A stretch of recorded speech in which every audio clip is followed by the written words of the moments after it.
Pacific Mornings with Will on 531 PI.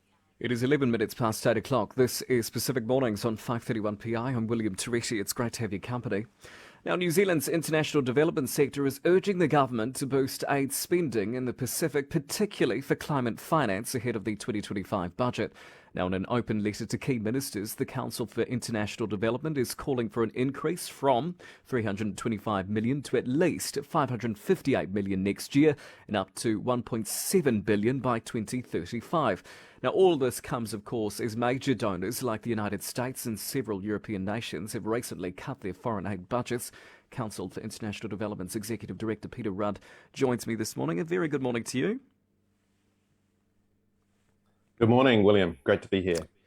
Thanks so much for your time. Hey, look, I just want to crack perhaps straight into it by asking already immediately, at a time where this coalition government is hell-bent on trying to find cost-saving measures, do you think there's an appetite for this at government level?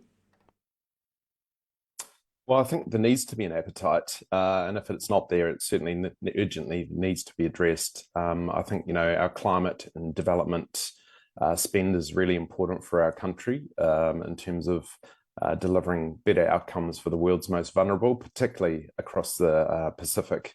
So it's really important that this is high on the agenda, and given the geostrategic environment at the moment, it's more critical than ever for New Zealand to step up.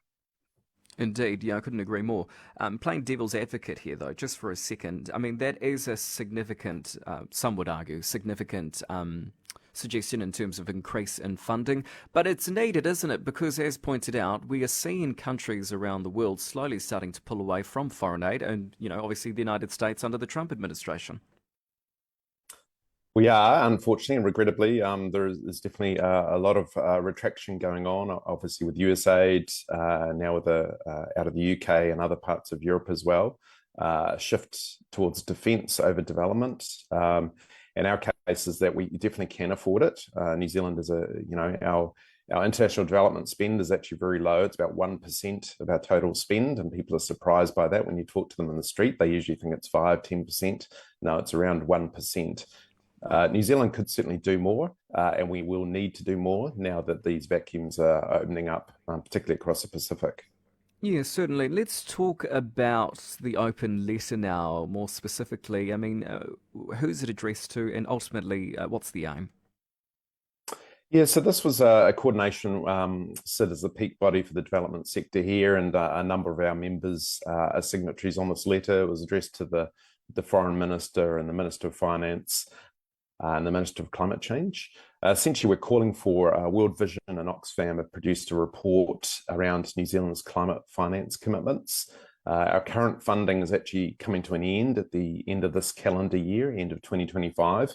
We haven't heard anything from the government yet in terms of their ongoing commitments. So we want to see the coalition government really putting their money where their mouths are in terms of that commitment to climate. And we know it's the number one issue in the Pacific, whether that's devastating cyclones, drought, flooding, impacting on crop growers in the region, rising sea levels. This is absolutely critical for the Pacific, and New Zealand really needs to play a key role in terms of supporting our brothers and sisters in the region. Absolutely. And look, also this appetite perhaps, or should there be appetite for it being provided aid as grants rather than loans, particularly if I cast my mind back to COP29, which was a monumental disaster in my opinion. It didn't go far enough for our Pacific Island nations.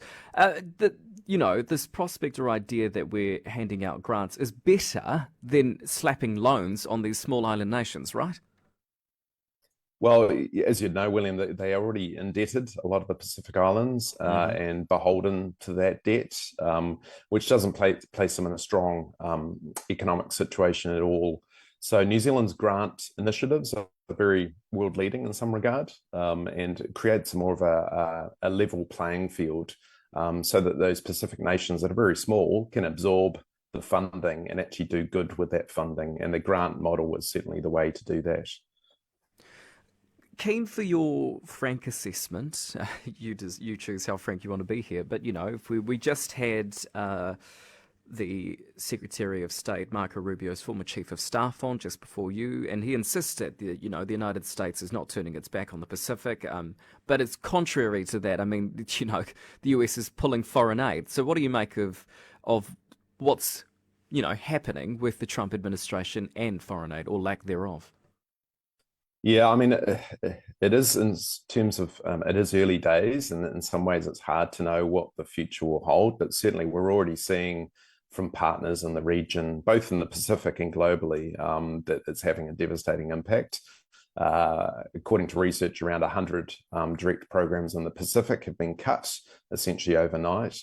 And this is going to actually lead to issues with those communities that those aid programs are supporting. So there's definitely an immediacy to it. And, we certainly encourage the US administration to not turn their back and to continue. As you recall, they under Biden, they were showing a stronger commitment towards the Pacific.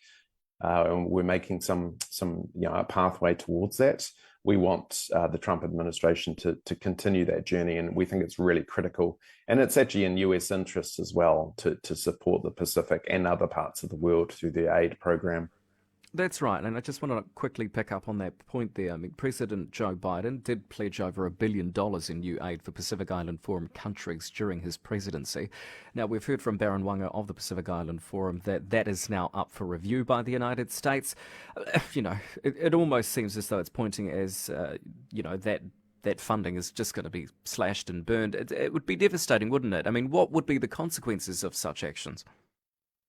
Yeah, it would be challenging, and particularly for Micronesia, where USAID by far and away the largest donor in the Micronesian states and countries. So, but other parts of the Pacific as well. I mean, there's vaccines, there's gender work. They work through other agencies like the Asia Foundation, which are doing amazing community work on the ground. Women's empowerment, health, education, climate change. There's a whole range of thematic areas that USAID and New Zealand and Australia also,